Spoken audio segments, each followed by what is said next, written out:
সকাল থেকে রাত পর্যন্ত দেশের দক্ষিণ পশ্চিমাঞ্চলীয় বিভাগীয় শহর খুলনা এখন নির্বাচনী প্রচারণায় সরগরম। ভোটারদের মাঝে চলছে কড়া হিসাব নিকাশ। এ বিষয়ে বিস্তারিত জানাতে খুলনা নগরীর শিববাড়ি থেকে সরাসরি যুক্ত হচ্ছেন বিভাগীয় প্রতিনিধি মোহাম্মদ অসীম। অসীম, এই মুহূর্তে কারা নির্বাচনী মাঠে বেশি সক্রিয় এবং ভোটাররাই বা কি বলছেন, তাকে কেমন সাড়া পাচ্ছেন?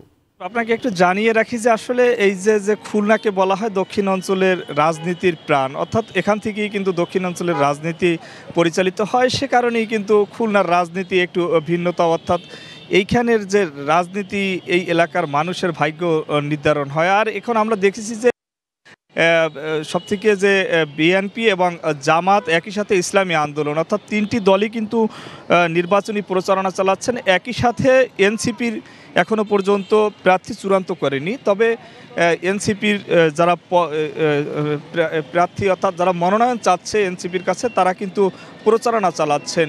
অর্থাৎ সবাই কিন্তু প্রচারণা চালাচ্ছেন কে এগিয়ে থাকে। তবে একটি বিষয় আপনাকে জানিয়ে রাখি দীপ, যে খুলনার যে 6টি আসন সংসদীয় রয়েছে সেটি কিন্তু 5টি আসনে বিএনপি তাদের প্রার্থী দিয়েছেন। একটি আসন এখনও পর্যন্ত বিএনপি তাদের প্রার্থী দিতে পারেনি এবং জামাত এবং ইসলামী আন্দোলন তারা কিন্তু 6টি আসনই তাদের মনোনয়ন দিয়েছেন। আমরা দেখেছি যে আসলে এই এলাকার মানুষের একেবারে দুয়ারে দুয়ারে যাচ্ছেন, কিন্তু যারা প্রার্থী হয়েছেন তারা বিভিন্ন প্রতিশ্রুতি দিচ্ছেন আর কি, যে তারা ভবিষ্যতে কি করবেন। তারা 17 বছরের যে নির্যাতনের শিকার হয়েছেন সেসব তুলে কিন্তু তারা বলছেন যে আসলে তারা যদি নির্বাচিত হয় তাহলে যে 17 বছরে যে দুর্নীতি হয়েছে সেই দুর্নীতি তারা করবেন না, এবং নূতন করে যুবকদের কর্মসংস্থান সহ খুলনা নগরী সহ খুলনা জেলায় যে সমস্ত উন্নয়নমূলক কাজ রয়েছেন সেগুলো তারা করতে চান।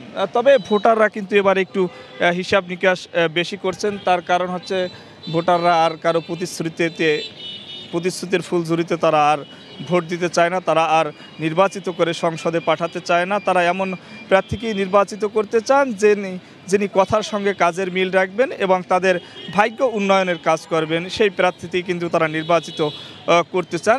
ভোটাররা বলছেন যে যেহেতু নির্বাচনের কিছুদিন সময় আছে সে কারণে কিন্তু তারা একটু বুঝে শুনেই কিন্তু একজন প্রার্থীকে নির্বাচিত করতে চান। আমার কাছে সব মিলিয়ে দ্বীপ এই ছিল খুলনা নগরীর শিববাড়ি এলাকা থেকে নির্বাচনী প্রচারণার সর্বশেষ খবর।